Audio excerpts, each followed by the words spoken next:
The music was too loud, but I didn't care. My pulse was louder. I pushed my way through the haze of neon lights and cheap cologne, ignoring the laughter and the pounding bass, heading straight for the corner booth. I'd been here before with him, my boyfriend, Matt. It was our spot. That's why my stomach twisted the moment I saw his familiar frame leaning just a little too close to someone else. At first, I thought maybe it was innocent. Maybe it was a coworker, a friend. But then I saw his hand on the other guy's thigh, his head tipped back in laughter, his lips brushing too close when he whispered something I couldn't hear. And just like that, the fragile trust I'd been patching together for months collapsed. I froze, standing there in the middle of the bar like an idiot, while people brushed past me carrying their drinks. My heart thudded against my ribs so hard it hurt. My breath came shallow, my vision tunneled. All I could see was him, my boyfriend, my supposed partner, touching someone else like I didn't exist. Matt? I heard myself bark, louder than I intended. Heads turned. My voice cracked with fury and disbelief. What the hell is this? He jerked back like a guilty kid caught red-handed. The other guy slid away quickly, muttering something before disappearing into the crowd. Matt's face was red, eyes wide, but instead of shame, I saw annoyance, like I was the one interrupting him. "Don't do this here," he hissed, standing up from the booth. But my blood was boiling. "Don't do this here? You mean don't catch you cheating here? Don't embarrass you in front of your flavor of the night?" People were watching now. The bar had that electricity of a fight about to start. Everyone half curious, half hungry for drama. I didn't care. My chest felt like it was splitting open, and I needed the whole world to see it. "You told me you were working late." I spat, my fists trembling at my sides. "You told me I was paranoid when I asked questions. And now I find you here, with him, touching him like. Matt shoved me, not hard enough to knock me over, but enough to shock me. "Stop making a scene," he snapped, his jaw tight. I lost it. I shoved him back. Chairs scraped, someone gasped. My throat was raw from yelling, but I couldn't stop. I wanted him to hurt the way I was hurting. I wanted him to feel even a fraction of the betrayal ripping through me. "Don't you dare tell me to stop. You humiliated me, Matt. You lied to my face. You made me believe. Hey, break it up." The voice cut through the chaos, deep and commanding. A ripple of silence followed, and then the crowd parted like the Red Sea. Standing there was a cop, tall, broad-shouldered, the kind of man who filled the doorway with authority.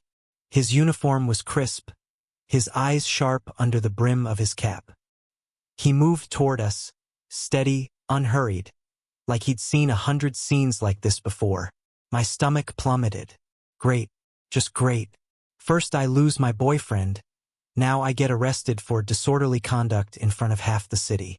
"Both of you, hands where I can see them," the cop said evenly, stepping between me and Matt. His presence was enough to make Matt back up, hands raised in exaggerated innocence. "He's out of control," Matt said quickly, pointing at me. "He attacked me." "Attacked you?" I barked out a humorless laugh. "You were." The cop's gaze snapped to me, and I shut up instantly. His eyes weren't cruel, though. They were steady, assessing, like he was seeing more than the surface. "All right," he said, his voice quieter now but firm. "Let's step outside. Both of you." Matt shrugged, already pulling out his phone like he had better things to do. I, on the other hand, felt my knees wobble. I expected cold cuffs on my wrists, a shove into the back of a squad car. My heart pounded as I followed the cop outside into the night air. The bar noise muffled behind us. Out here, the streetlights hummed, casting long shadows. My hands trembled as I shoved them into my pockets, trying to look less like a criminal and more like a guy whose life had just imploded. "Name?" the cop asked. I swallowed hard. "Ryan." My voice cracked. He nodded once. "Ryan, you're not in trouble. But that scene in there could have gotten ugly." I blinked at him.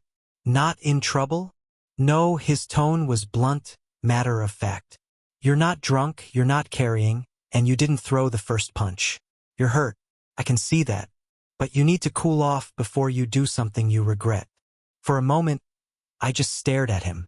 I wasn't used to cops talking like that, like he actually gave a damn. I don't have anywhere to go, I admitted before I could stop myself.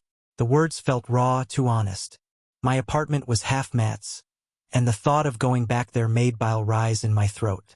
The cop studied me for a beat, then exhaled through his nose, like he'd made a decision he wasn't sure he should make. I live outside town, he said slowly. Farmhouse. Quiet. You look like you could use some quiet. I blinked at him again. Are you offering me a ride? He gave a single nod. I could haul you in, sure. But I don't think you need a cell tonight.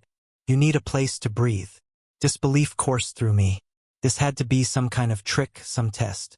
Cops didn't invite strangers to their homes. Cops didn't show mercy to guys who made scenes in bars. Why? I asked hoarsely. His gaze softened just a fraction. Because I've seen men burn their lives down in one night over betrayal. And I don't feel like scraping you off the pavement if you make a bad choice. You want to come or not? The silence stretched between us. I glanced back toward the bar, where Matt was probably laughing it off already, texting his new guy. The thought of facing that, of going home to a bed that still smelled like him, was unbearable. I licked my lips, my voice barely audible. Yeah, I'll come. Something flickered in the cop's eyes, relief, maybe, or recognition. He gestured to his cruiser. Then let's go. As I slid into the passenger seat, the leather cool against my skin, a surreal calm washed over me. I should have been terrified. I should have been questioning my sanity. But instead, all I felt was exhausted. Exhausted and strangely safe. I glanced at the nameplate on his uniform as he started the engine. Officer Cole. The night swallowed the city behind us as we drove into the dark, toward his farmhouse, toward something I couldn't name yet, something I didn't dare hope for. The drive out of the city felt like leaving a battlefield. Neon lights faded into scattered street lamps, and then even those gave way to open darkness. The hum of the cruiser was steady, almost soothing, and I caught myself staring out the window like a kid being driven home after a long night. Only this time there was no home to go back to. Cole didn't say much. He drove with one hand on the wheel, the other resting on his thigh, posture steady, eyes fixed ahead. The silence between us wasn't awkward, though. It was solid, like he didn't need to fill the air with questions or judgment. After about 30 minutes, we turned down a gravel road lined with trees. The cruiser's headlights bounced off the branches, and then the farmhouse came into view. A white two-story with a sloping roof and a wide porch, the kind of place you saw on postcards. The night air was thick with the scent of damp earth and pine. Crickets chirped in the dark. Cole parked and cut the engine. Here we are. I stepped out, gravel crunching under my sneakers, and for the first time all night, I felt the world slow down. No music, no laughter, no betrayal gnawing at me in public view. Just quiet. He led me up the porch steps and unlocked the door. Inside, the place smelled faintly of wood smoke and coffee. The living room was simple but warm, worn leather couch, books stacked haphazardly on the side table, a stone fireplace with ashes still gray from some recent fire. Boots lined the entryway.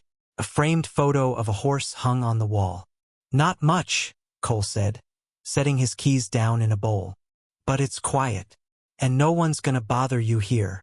My throat felt tight. It's nice. And it was. Maybe too nice. The kind of place that made you realize how hollow your apartment felt in comparison. He gave me a long look, like he was gauging how close I was to falling apart. Then he pointed toward the couch. You can crash there tonight. Just stay here. No trouble. Something in his tone, not harsh but firm, grounded me. I nodded quickly.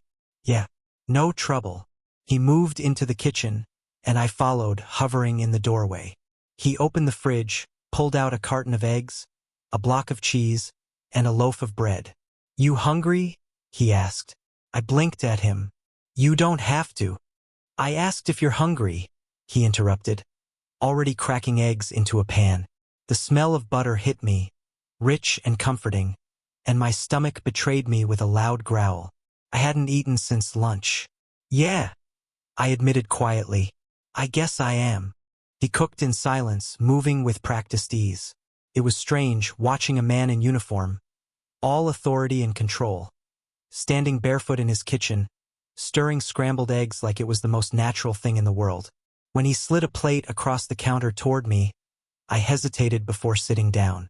The eggs were fluffy, golden, sprinkled with pepper. He poured me a glass of water and set it beside the plate. Eat, he said simply. I did. And God, it was better than anything I'd had in weeks. Not because of the flavor, but because someone cared enough to put it in front of me. Cole leaned against the counter, arms crossed, watching me but not in a threatening way. More like he was making sure I didn't choke on my own grief. After a while, I set the fork down. Thanks for this, for not arresting me. He shrugged. Didn't see the point. You're not a criminal. You're just hurting. His words landed heavier than he probably meant them to. I looked away, focusing on the wood grain of the counter. Feels like I am. Like I lost control. Like I turned into someone I don't even recognize. That happens, he said. Pain makes people reckless. You just got caught in the middle of it. I studied him, the hard line of his jaw, the way his eyes softened just a little when he spoke. I wondered what kind of pain he knew, what kind of recklessness he'd witnessed.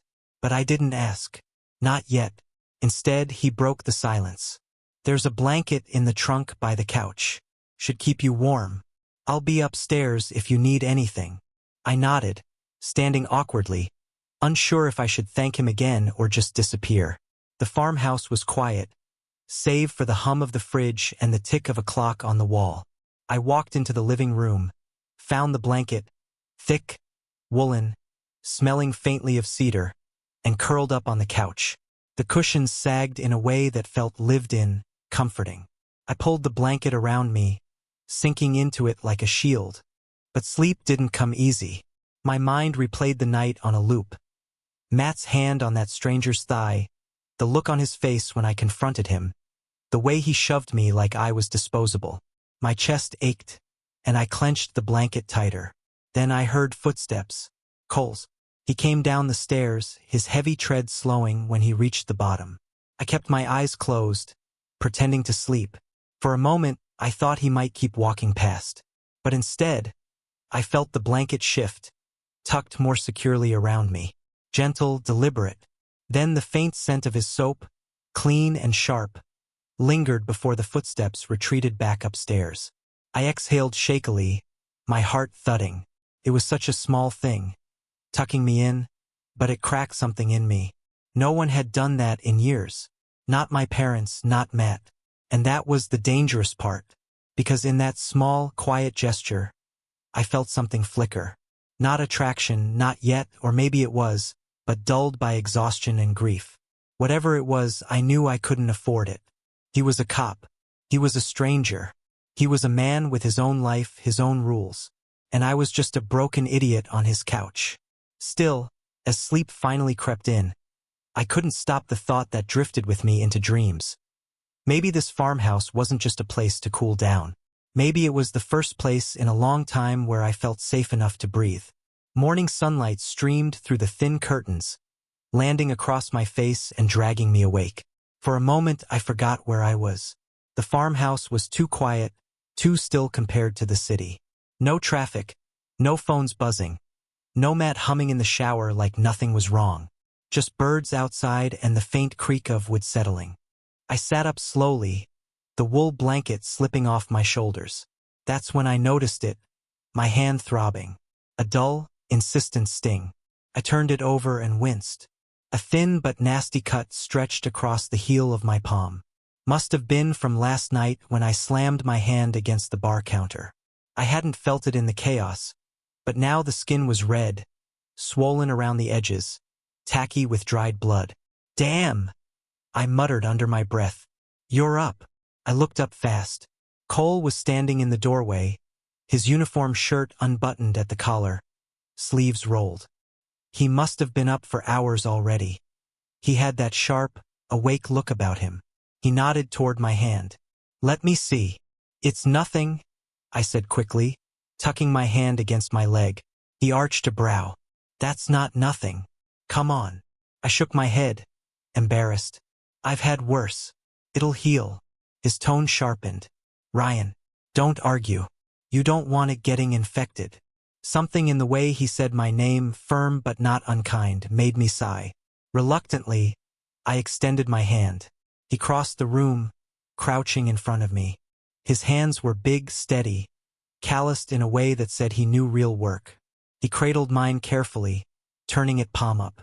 The sting flared when he touched it, and I flinched. Hold still, he murmured. From somewhere, a hall closet maybe, he pulled out a small first aid kit. He cleaned the wound with antiseptic, his touch gentle but sure.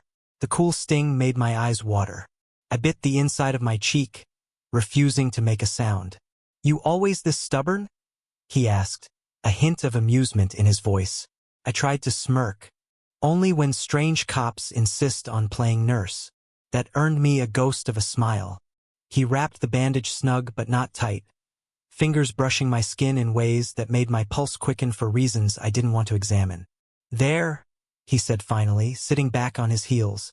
Good as new. I sat up slowly, the wool blanket slipping off my shoulders. That's when I noticed it, my hand throbbing. A dull, insistent sting. I turned it over and winced.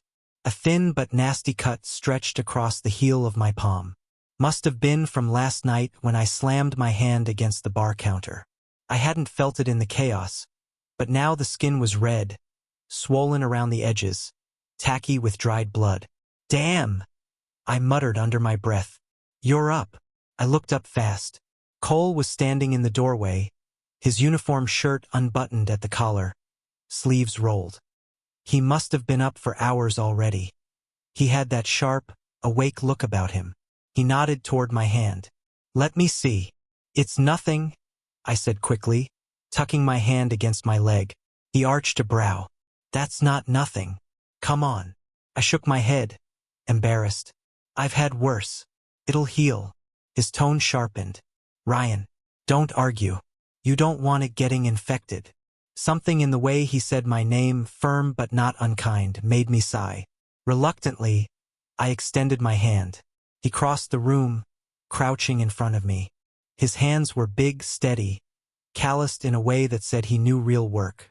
He cradled mine carefully, turning it palm up. The sting flared when he touched it, and I flinched. Hold still, he murmured. From somewhere, a hall closet maybe, he pulled out a small first aid kit. He cleaned the wound with antiseptic, his touch gentle but sure.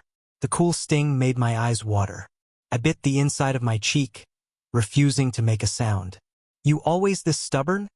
He asked, a hint of amusement in his voice. I tried to smirk. Only when strange cops insist on playing nurse. That earned me a ghost of a smile. He wrapped the bandage snug but not tight, fingers brushing my skin in ways that made my pulse quicken for reasons I didn't want to examine. There, he said finally, sitting back on his heels. Good as new. Thanks, I said quietly. My voice came out rougher than I meant it to. Silence stretched between us. His gaze lingered a second longer than necessary before he cleared his throat and stood, putting a little distance back between us. I exhaled, rubbing my good hand over my face. All the anger from last night rushed back. The image of Matt, laughing with that stranger, his hand exactly where mine used to be. It was a knife in my chest all over again. Cole must have seen the storm in my eyes because he asked, You want to talk about it? I laughed bitterly. Talk about what? How I wasted 3 years on someone who couldn't keep his zipper up. His jaw tightened, but he didn't interrupt. I shook my head, words spilling now that the dam was cracked. I kept trying to believe him. Every late night at work, every excuse, every lie. God, I wanted to believe him. And then to walk in and see it, right in front of me. My throat burned. He didn't even look sorry, just annoyed that I ruined his fun. The anger gave way to something heavier, shame. My voice dropped. Makes you wonder if I was ever enough for him. If I'll ever be enough for anyone. Cole leaned against the doorframe, arms crossed. His eyes softened in that way again, like he wasn't just hearing me, but understanding. That's not on you, Ryan. Some people, they don't know how to value what they have. Doesn't mean you weren't enough. Just means he wasn't. I swallowed hard, staring down at my bandaged hand. His words shouldn't have mattered, but they did. After a long pause, I asked quietly, "What about you? You talk like you've seen this before." He hesitated. For a second, I thought he'd brush it off. Then he sighed, running a hand over his jaw. "My marriage is complicated." Something in his voice made me look up. He wasn't wearing his cop mask now. He looked tired, older than last night. "She's distant, cold. Has been for years," he admitted. "I try, but it's like talking to a wall. And if I'm honest," he paused, searching for the words, "I don't think I'm the only one she's been with." I blinked. "Your wife?" He nodded once. "Yeah." Silence wrapped around us, heavy but intimate. Two men in the same house, both gutted by betrayal in different ways. I let out a shaky laugh, humorless. "So what are we, huh? Two broken men licking our wounds under the same roof." "Maybe," he said softly. His eyes caught mine, steady and searching. "Or maybe we're two men who know what it feels like to be lied to." The air between us felt charged, heavier than it had any right to be. My chest tightened. I wanted to look away, but I couldn't. His presence filled the room, steady, grounding, but underneath it was something else, something neither of us wanted to name yet. I finally broke the gaze, tugging the blanket back around my shoulders. "I don't want to be someone's rebound." "You're not," he said firmly, almost too quickly. Then he looked away, lowering his voice. "At least, I don't want you to be." That admission hung in the air, raw and fragile. I didn't know what to say, so instead we let the silence speak for us. As the day slipped into night, he made coffee and I helped with dinner. We talked about simple things, work, music, the town. Nothing heavy, nothing dangerous. But beneath every laugh, every brush of his hand when he passed me a plate, the tension simmered. When it was finally time to sleep, he gestured to the couch again. "You'll be fine there. I'll be upstairs." I nodded. "Thanks. For everything. Get some rest," he said, voice softer than I'd ever heard it. I curled up under the blanket again, the farmhouse settling around me. Upstairs, his footsteps creaked across the floorboards, then went still. I lay there, wide awake, staring at the ceiling.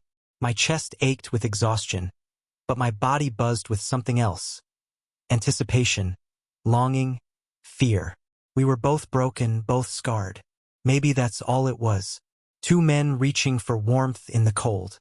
But as I drifted into sleep, the thought lingered like a whisper in the dark.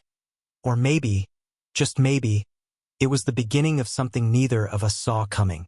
I told myself it would only be for a night. One night to get my head straight, and then I'd figure out where to go.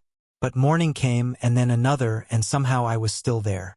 The farmhouse had a way of swallowing time. Every morning I woke to sunlight spilling through the curtains, the smell of coffee drifting from the kitchen. Cole was always up before me, moving around in that quiet, purposeful way of his. The first morning I offered to leave, he waved it off with a simple, "Stay as long as you need." I wanted to argue. Pride told me I shouldn't rely on him, shouldn't get comfortable. But comfort was exactly what I craved, and the farmhouse gave it in spades. We fell into a rhythm. I helped with chores around the place. Feeding the chickens, hauling wood, small tasks that kept my hands busy while my mind wrestled with everything else. In the evenings, we cooked together. He wasn't much of a talker, but he laughed easily when I teased him about how seriously he chopped vegetables, like he was interrogating the cutting board. One night, after dinner, we ended up outside on the porch. The sky was clear, scattered with stars brighter than I'd ever seen in the city. Cole leaned against the railing, his arms folded, gaze tipped upward. "You see that?" he asked, pointing. "Orion. My dad used to tell me stories about him when I was a kid." I followed his finger, watching the constellation gleam. His voice was steady, almost reverent. I didn't know much about stars, but listening to him, I didn't care. I just liked hearing him talk, the way his low voice carried into the night. There were moments like that, small and ordinary, that carved cracks into my defenses. A brush of his shoulder against mine when we both reached for the salt. His hand grazing mine when we passed plates across the table. The way he looked at me sometimes, longer than necessary, like he was memorizing the shape of me. And I was guilty too. I caught myself watching him when he worked outside, sleeves rolled to his elbows, muscles shifting under his shirt as he chopped wood. He wiped the sweat from his brow with the back of his hand, and I'd look away fast, ashamed at the heat curling in my chest. At night, lying on the couch with the blanket pulled tight, I replayed those little touches, those looks. I told myself not to. He was married. I was heartbroken. We were two broken men circling the edges of something dangerous. One evening after dinner, I lingered in the kitchen, drying dishes while he put them away. Our hands brushed over the same plate, and we both froze. His eyes met mine, the space between us charged. "I don't want to take advantage," he said quietly. The words hit like cold water. I swallowed. "You're not. You're vulnerable," he countered, his voice low, careful. "You've been hurt. Last thing you need is me crossing lines." He was right. God, he was right. And yet, standing there with his hand still hovering near mine, every part of me wanted him to cross those lines. "Maybe I need someone to remind me I'm still worth wanting," I whispered before I could stop myself. His jaw tightened, his breath sharp. He looked at me like I was both temptation and danger. For a second, I thought he'd close the gap, press me against the counter, kiss me until I forgot Matt ever existed. But then he stepped back. He ran a hand through his hair, muttering, "Not like this." The space between us widened again, and my chest ached with both relief and disappointment. Later that night, we ended up on the porch again. He lit a lantern, the warm glow flickering across his face as we sat in silence. Crickets sang in the dark. After a while, he spoke. "You ever wonder if we're just reaching for each other because we're lonely?" The question mirrored the one I'd been too afraid to ask myself. I swallowed hard. "Yeah, I wonder that." "And?" he asked. I shook my head. "I don't know. All I know is when you're around, it feels easier to breathe." His gaze snapped to mine, and in that moment, the air between us tightened again. I don't remember who leaned in first. Maybe it was him. Maybe it was me. But suddenly our faces were close enough that I could feel the warmth of his breath, smell the faint trace of soap and smoke on his skin. My pulse hammered, my lips parted, and then he pulled back. Just a fraction, but enough. His hands clenched at his sides, like he was fighting himself. "I can't," he said roughly. I blinked, my throat thick. "Why not?" His eyes flickered with conflict, guilt, longing. "Because if I kiss you, I won't stop." The words lit a fire under my skin, equal parts thrill and torment. I wanted him to lose control. I wanted to fall into that fire with him. But instead, we sat there, the night pressing around us, the silence heavy with everything unspoken. Eventually, he stood. "Get some rest," he murmured, his voice softer now, almost tender. Then he disappeared inside, leaving me alone with the stars and a heart pounding too hard to let me sleep. The storm rolled in without warning. One minute, the night was still, the cicadas buzzing in the trees. The next, the sky cracked open with thunder that rattled the windows. Rain hammered the roof, sheets of water pelting against the farmhouse like it was under siege. I was curled on the couch, blanket wrapped around me, when the lights flickered once, twice, then went out completely. The hum of the fridge died, the lamps went dark. Silence, except for the rain and the low rumble of thunder. "Great!" I muttered under my breath. Cole came down the stairs a moment later, a flashlight beam cutting through the gloom. He looked calm, of course, like even the weather wouldn't dare rattle him. "Power's out," he said unnecessarily. "Happens out here when the lines get hit." He lit a couple of candles and set them on the table. The soft glow cast shadows across his face, made the lines of his jaw sharper, his eyes darker. I pulled the blanket tighter. "Guess that means no TV, no phone charger, and no distractions," he said quietly. The words hung between us, heavier than the storm outside. When the wind picked up, rattling the shutters. He grabbed an armful of wood and built a fire in the stone fireplace. Soon, flames crackled and snapped, throwing warm light across the room. He sank into the armchair opposite me, the fire painting his skin in gold and orange. For a while, we sat in silence, just listening to the storm. I watched the way the firelight flickered in his eyes, the way his chest rose and fell in steady rhythm. Something about it, the storm raging outside, the quiet intimacy inside, made it impossible to keep pretending there wasn't something simmering between us. He was the one who broke it. "You ever think," he said slowly, "about how easy it is to forget you're alive?" I frowned. "What do you mean?" His gaze stayed on the fire. "Years go by, and you do what you're supposed to. You work, you play the part, you keep the peace. And then one day you wake up and realize you haven't actually felt anything real in a long time." He paused, his voice rougher now. "I think I forgot what it felt like. Until you." The words made my heart trip in my chest. I opened my mouth to say something, anything, but he kept going. "When I walked into that bar and saw you, angry, hurt, refusing to stay quiet, it hit me like a damn punch. I've been half asleep for years and suddenly, there you were, alive, raw. And it scared me." I swallowed hard. My throat was tight, my hands gripping the blanket until my knuckles ached. "I haven't felt seen in a long time either," I admitted. My voice shook, but I forced the words out. "With Matt, it was like I was furniture. There when he wanted me, invisible when he didn't. But with you," I trailed off, heat flooding my face. "It feels like you see me, all of me, and I don't know what to do with that." Finally, his eyes met mine across the fire. The silence was deafening. My heart pounded so hard I thought he could hear it. He stood slowly, crossing the small space between us. Every step made the air thicker, heavier. He stopped in front of me, looking down, his jaw tense. "Ryan," he said, my name rough in his mouth. I looked up at him and I knew what was about to happen.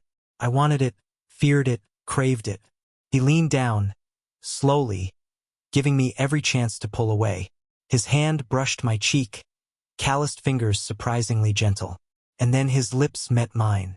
The kiss was hesitant at first, tentative, like we were both testing forbidden waters. But then hunger surged, raw and aching. I gripped his shirt, pulling him closer, while his hands slid to the back of my neck, holding me like he'd been starving for this. My chest burned with it, guilt, relief, need all tangled together. The storm outside raged, thunder crashing, rain lashing the windows, but none of it touched us. The only storm that mattered was between our mouths, our hands, our racing hearts. And then he broke away, breathing hard, eyes wild. "I can't," he said, his voice ragged. I froze, chest heaving. "Why not?" His hand lingered against my jaw, trembling. "Because if I don't stop now, I won't stop at all. And I don't know if either of us is ready for that." The ache in my chest was unbearable. I wanted to scream at him, to beg him not to stop. But deep down, I knew he was right. This wasn't just about lust. This was about something bigger, scarier. I closed my eyes, resting my forehead against his for just a second, letting myself feel the warmth of him. "I don't want to be someone's mistake," I whispered. He pulled back, pain flickering in his gaze. "You're not. But if we go too far now, before I make things right, it'll feel like one. And I won't do that to you." The fire popped loudly, filling the silence between us. Finally, he stepped back, running a hand over his face. "We should get some sleep." His voice was steadier now, but I could hear the strain beneath it. I nodded, unable to speak. My lips still tingled. My body still hummed with the ghost of his touch. He retreated upstairs, and I sank back onto the couch, pulling the blanket around me like armor. The storm outside was nothing compared to the one inside me.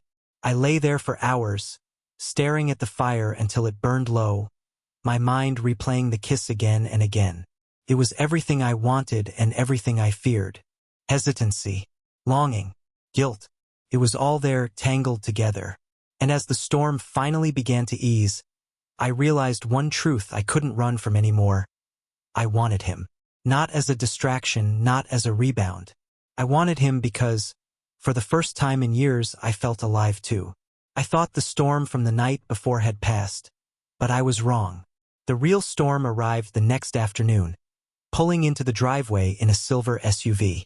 I was sitting on the porch, sipping coffee, when I heard the crunch of tires on gravel. My stomach flipped. Visitors weren't common out here. At least that's what Cole had told me.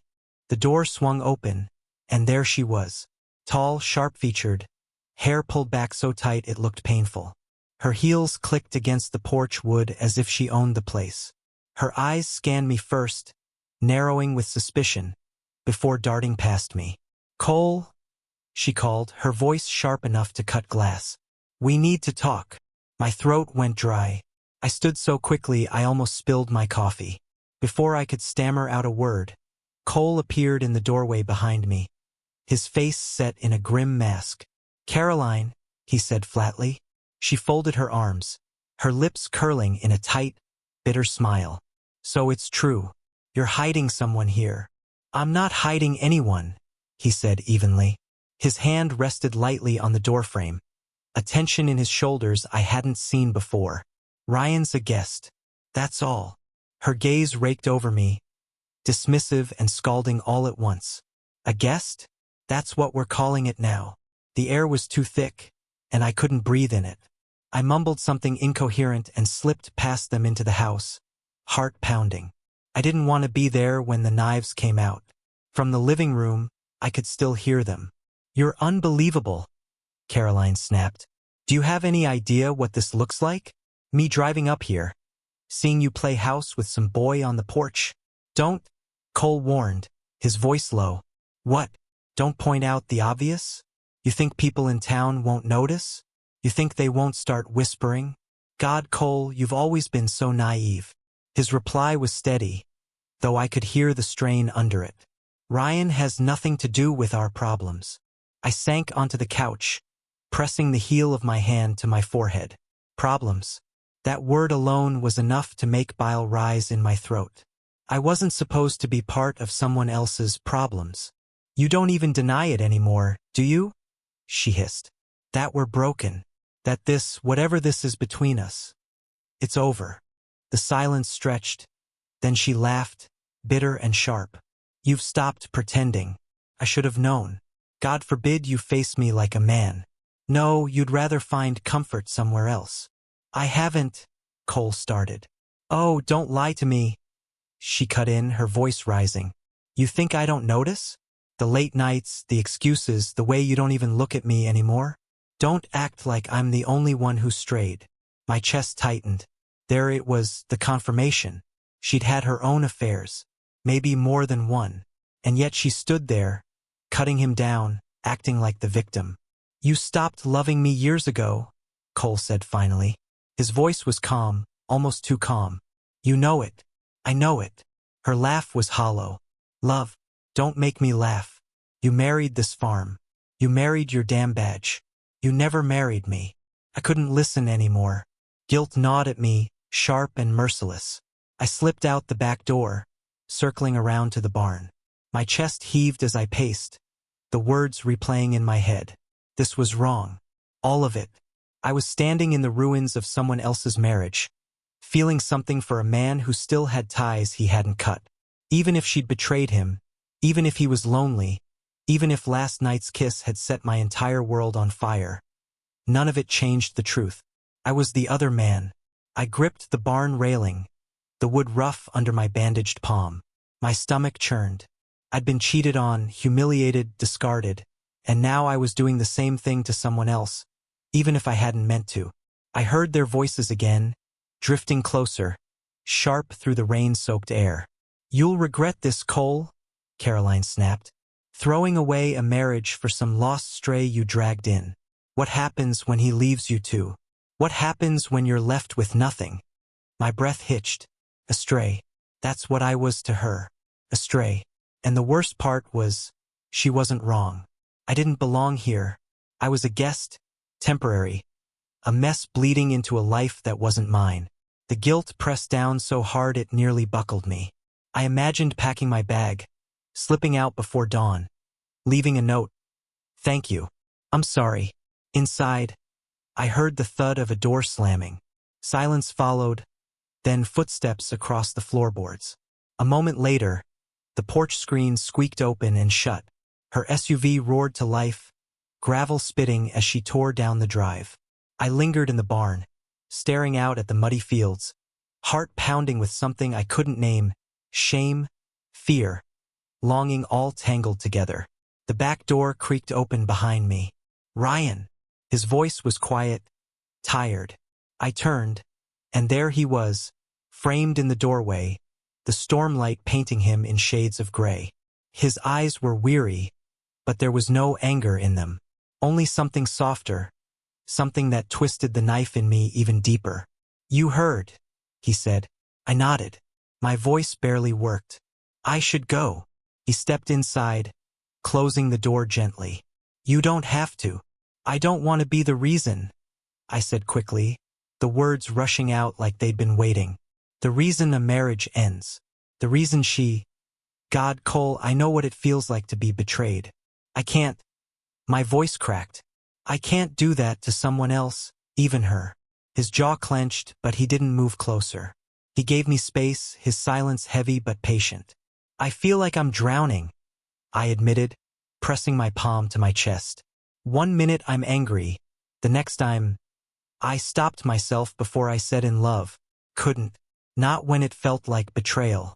He finally spoke, his voice low. Ryan, you didn't end my marriage. She did. Years ago. The words should have comforted me, but they didn't. Not yet. All I could feel was the weight of secrecy, of being hidden, of that kiss we'd stolen like thieves in the night. That night, I lay awake on the couch, staring at the ceiling as shadows from the fire played across it. The farmhouse no longer felt like refuge, felt like a crossroads, and in the silence, guilt whispered louder than thunder. What if she's right? What if I'm just a distraction? What if I'm nothing more than a reason for him to escape? I closed my eyes, but sleep never came. Couldn't sleep. Not after Caroline's words, not after the look in Cole's eyes. By the time dawn crept over the horizon, pale light filling the farmhouse, I'd made up my mind. I couldn't stay. I moved quietly, careful not to wake him upstairs. My bag wasn't much, just a change of clothes, my wallet, my phone charger. I stuffed them inside with trembling hands, heart pounding with every zipper, every fold of fabric. The farmhouse had been a refuge, yes, but I couldn't turn it into a battlefield for someone else's broken marriage. I was halfway to the door when his voice stopped me. Ryan. I froze. My throat went dry. Slowly, I turned. He stood in the doorway, barefoot, hair tousled, wearing just a t-shirt and sweats. He looked like he hadn't slept either. His eyes were locked on my bag. You're leaving. It wasn't a question. I swallowed hard. It's better this way. His jaw tightened. Better for who? For everyone. My voice cracked. For you, for her. For me. I can't be the reason your life implodes. I won't. He stepped closer, and I backed up instinctively, pressing my bag against my chest like a shield. Ryan, stop running. Please. I'm not running, I snapped, though the tears stinging my eyes said otherwise. I'm protecting myself. Protecting you. You still have ties to her. You still. Don't. His voice dropped, raw and sharp. Don't give me that. That marriage died years ago. You heard it yourself. She doesn't want me. I don't want her. What we had is over. Then why does it feel like I'm just filling the gap? I asked bitterly. Why does it feel like I'm just your escape route? He stopped just a foot away now, close enough that I could see the hurt in his eyes, the tension in his jaw. His voice shook with intensity. Because you're not a gap. You're not a distraction. You're the first thing in years that's felt real. Do you understand that? He inhaled, steadying himself. I want you here. Not just tonight. Not just until this mess settles. Tomorrow. And the day after. And the day after that. The words hit me like a blow, knocking the air out of my lungs. He wasn't saying stay for now. He was saying stay, period. I shook my head, tears spilling before I could stop them. Cole, I don't know if I can trust this. I don't know if I can trust you. His hand lifted slowly, hesitantly, then cupped my face. His thumb brushed away a tear, gentle, patient. Then let me prove it. Every day I'll prove it. No more lies. No more half-life. Just us. If you'll let me. My chest heaved. The fear inside me fought against the longing, the guilt against the truth. For a moment, I wavered, caught between the door behind me and the man in front of me. And then I gave in.